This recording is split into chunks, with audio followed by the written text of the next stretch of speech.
Chapter 1: The Arrival. In the heart of Transylvania, where the Carpathian Mountains cast long shadows over the land, there lay a village that seldom saw the light of day. The villagers spoke in hushed tones of the castle that loomed on the craggy peak above, where it was said that Count Dracula, the vampire lord, held dominion over the night. One fateful evening, as a blood-red moon hung low in the sky, a carriage drawn by black horses thundered through the forest.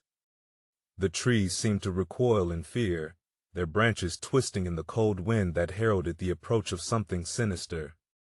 The carriage bore the crest of the ancient Dracula family, a dragon coiled around a cross, and it moved with a purpose that suggested its master was no ordinary nobleman. The villagers shuttered their windows and bolted their doors, for they knew that the arrival of the Count was an omen of dark times to come. Whispers of his unspeakable thirst for blood had long ago chilled the hearts of even the bravest souls. It was said that he was not merely a man, but a creature of the night, immortal and insatiable. As the carriage ascended the winding path to the castle, the driver, a gaunt figure shrouded in a tattered cloak, never once slowed, his eyes fixed on the road ahead. The horses snorted and strained against their harnesses, their eyes wild with an instinctual fear of the evil that resided within their master. Upon reaching the castle gates, the carriage halted with a jarring finality. The driver leaped down, his movements quick and precise, and opened the door to the carriage. From within the dark interior, a tall figure emerged, cloaked in a cape as black as the night itself. The Count's presence was commanding, his eyes piercing the darkness with a predatory gleam. The massive doors of the castle creaked open, and the Count ascended the stone steps to his ancestral home. The air grew colder, and a silence fell over the land, as if nature itself dared not disturb the vampire lord's return. Inside the castle, the Count's arrival was met with a flurry of activity. Shadows moved swiftly through the corridors, the servants of the vampire preparing for their master's needs.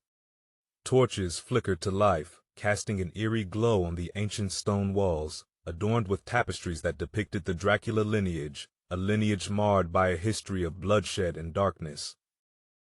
In the grand hall, Count Dracula stood alone, his eyes surveying his domain. He had returned to fulfill an ancient prophecy, one that would plunge the world into an age of nightmares. The villagers' fears were well-founded, for the Count's thirst was not merely for the blood that sustained his cursed life, it was a thirst for power, for dominion over the living and the dead. As the night deepened, a chilling howl echoed through the mountains, a harbinger of the horror that was to come.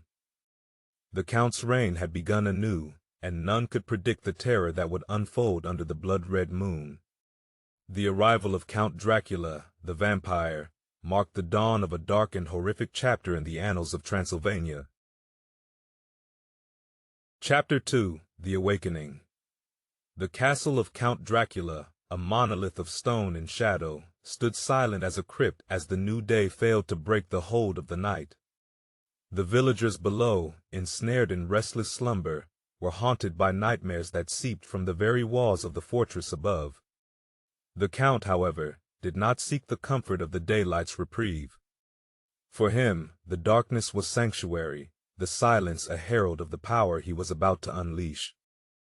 In the deepest bowels of the castle, where the air was thick with the scent of decay and the weight of centuries, the Count stood before an ancient sarcophagus. Its lid bore the intricate carvings of a dragon entwined with the roots of the earth, a symbol of the Dracula bloodline's eternal bond with the land they had ruled and terrorized for generations.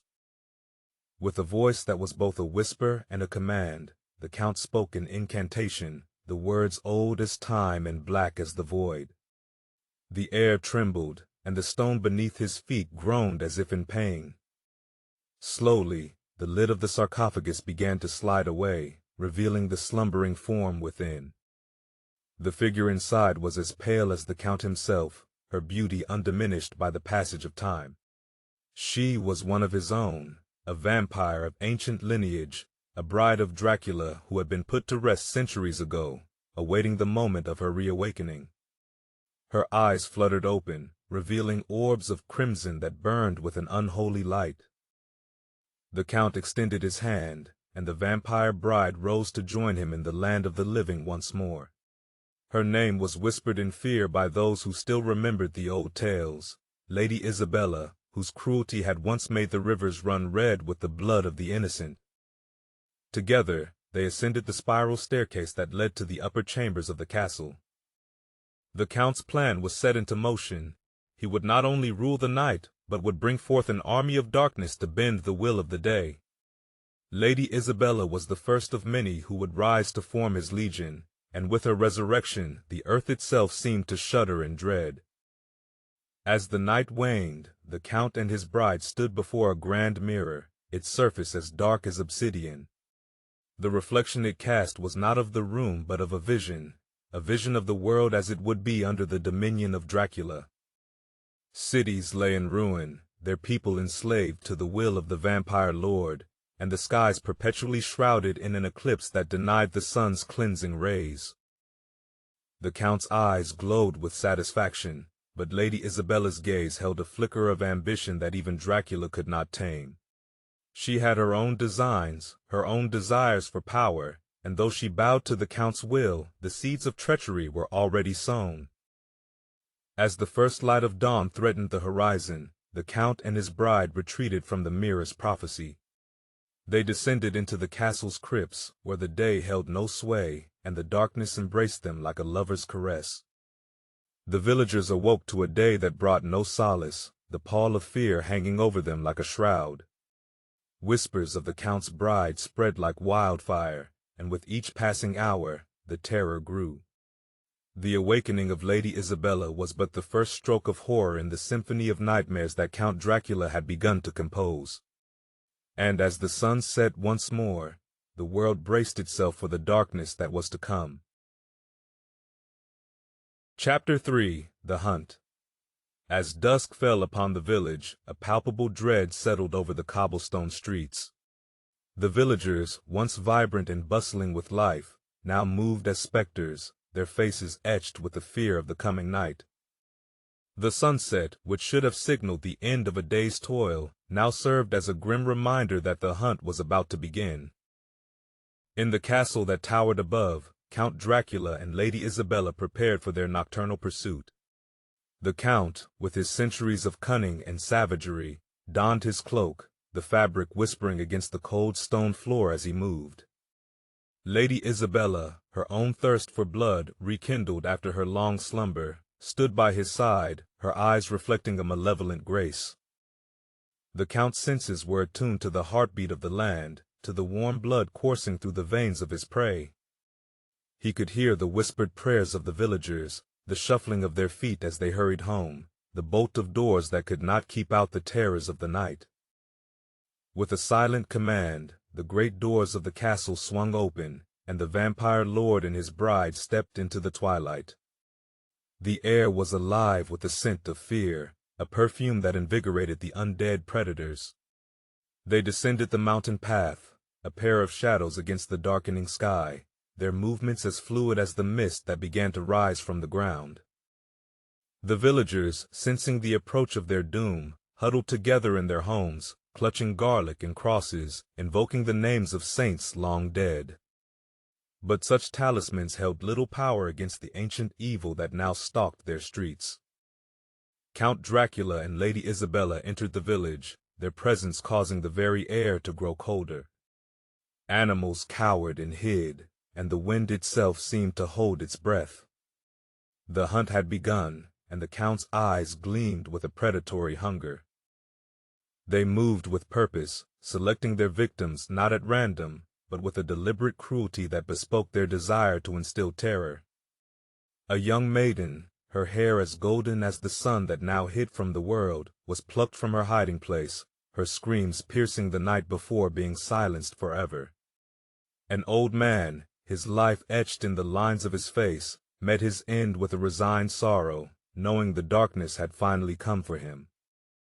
The village became a tableau of horror, each victim chosen for the message their death would send. The Count and his bride were not merely feeding, they were sowing despair, breaking the spirit of the people upon whom they preyed.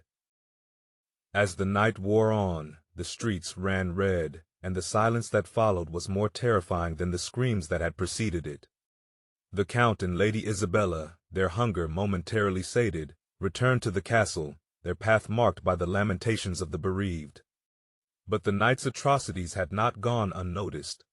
In the shadows, a figure watched, his eyes burning with a resolve forged in the fires of vengeance. He was a hunter of a different kind, one who had tracked the legends of the vampire to this cursed land. His name was Van Helsing, and he had come to Transylvania to end the reign of Count Dracula. As the first light of dawn crept over the horizon, Van Helsing made his way to the village, his mind a whirlwind of plans and strategies. The hunt had indeed begun, but now the hunter had become the hunted.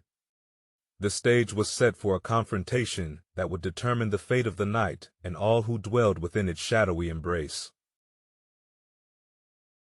Chapter 4: The Confrontation. The village of Transylvania awoke to a morning draped in mourning. The streets, once filled with the simple joys of rural life, now bore the scars of the night's savagery. The villagers gathered in the square, their eyes hollow, their whispers a mixture of grief and fear. Among them moved Van Helsing, a solitary figure whose grim determination set him apart from the defeated throng. Van Helsing, a scholar of the occult and a hunter of the undead, had tracked the vile contagion of vampirism across the continent. His journey was a tapestry of personal loss and relentless pursuit, each thread woven with the dark knowledge he had amassed. In his hand, he carried a small, leather-bound tome filled with arcane lore and forbidden secrets, the key to Count Dracula's undoing. As the sun climbed higher, casting long shadows across the cobblestones, Van Helsing addressed the villagers. His voice, though calm, carried the weight of authority and experience. He spoke of the ancient evil that had befallen them, of the Count and his bride, and of the grim necessity that now faced them all. They must confront the darkness, he declared, or be forever shackled by its chains. The villagers, emboldened by Van Helsing's words and the light of day, agreed to aid him in his quest. They gathered what weapons they could, stakes of hawthorn wood, vials of holy water, and crucifixes blessed by the village priest. As the sun began its descent, they fortified the village, sealing every entrance with symbols of faith and purity. Night fell like a curtain, and with it came the oppressive sense of impending doom.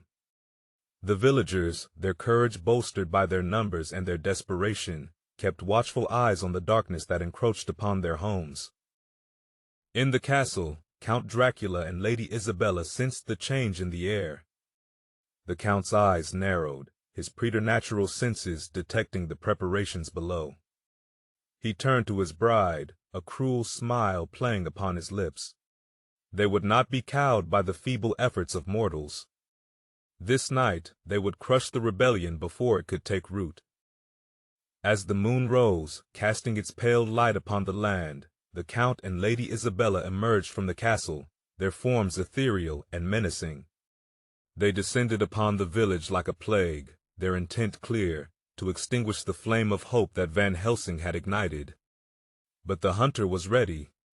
Van Helsing, standing in the center of the square, held aloft a crucifix that blazed with a holy light. The villagers rallied around him, their fear transformed into a fierce resolve. The confrontation was at hand. The Count and his bride, their arrogance fueling their advance, were met with a resistance unlike any they had encountered before. The air crackled with the power of faith and the will to survive. Each villager fought with the strength of the righteous, their weapons finding their mark again and again. Count Dracula, his fury unleashed, tore through the defenses, his power a testament to his ancient lineage. Lady Isabella, her own rage a match for the Count's, struck with a vicious grace. But for every villager that fell, another took their place, their eyes alight with the fire of vengeance. The battle raged, the square becoming a maelstrom of chaos and holy retribution. Van Helsing moved through the fray, his every action guided by the knowledge of his forebears. He sought the Count, knowing that the vampire lord was the key to ending the nightmare. At last they faced each other, the hunter and the hunted. Count Dracula, his visage a mask of contempt, lunged at Van Helsing with preternatural speed. But the hunter was prepared, sidestepping the assault and driving a stake deep into the Count's side. A howl of pain and rage erupted from Dracula as he recoiled, the wood piercing his undead flesh. The villagers, seizing the moment, surged forward, their cries a chorus of defiance. Lady Isabella, seeing her master wounded, fought with renewed ferocity, but the tide had turned.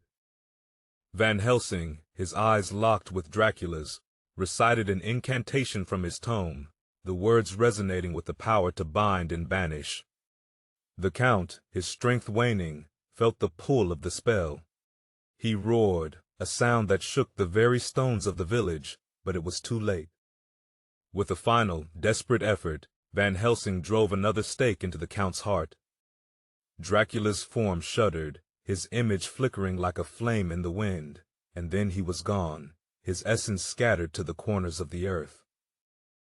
Lady Isabella, witnessing the fall of her lord, let out a scream that was both a lament and a curse. She turned to mist, fleeing into the night, her vow of vengeance a whisper on the wind. The villagers, though battered and bloodied, had triumphed. The dawn would come, and with it, the promise of a new beginning. Van Helsing, his mission complete, looked upon the faces of those he had saved. There would be other nights, other battles, but for now the confrontation was over, and the darkness had been held at bay. The village of Transylvania, once shrouded in the shadow of Count Dracula's terror, now breathed a collective sigh of relief. The sun rose higher, its rays piercing the remnants of darkness, casting away the last vestiges of fear. Van Helsing, his duty fulfilled, stood amidst the grateful villagers, their faces no longer marred by the night's horrors, but illuminated by the light of hope. The fall of Count Dracula had broken the curse that had plagued the land, and though the scars of the ordeal would not soon fade, the healing had begun. The villagers, united by their shared ordeal, set about rebuilding their lives, their homes, and their spirits. The legacy of the vampire lord would live on in whispered tales, but his reign of blood had ended. Transylvania, once a land of nightmares, now awoke to a future of peace.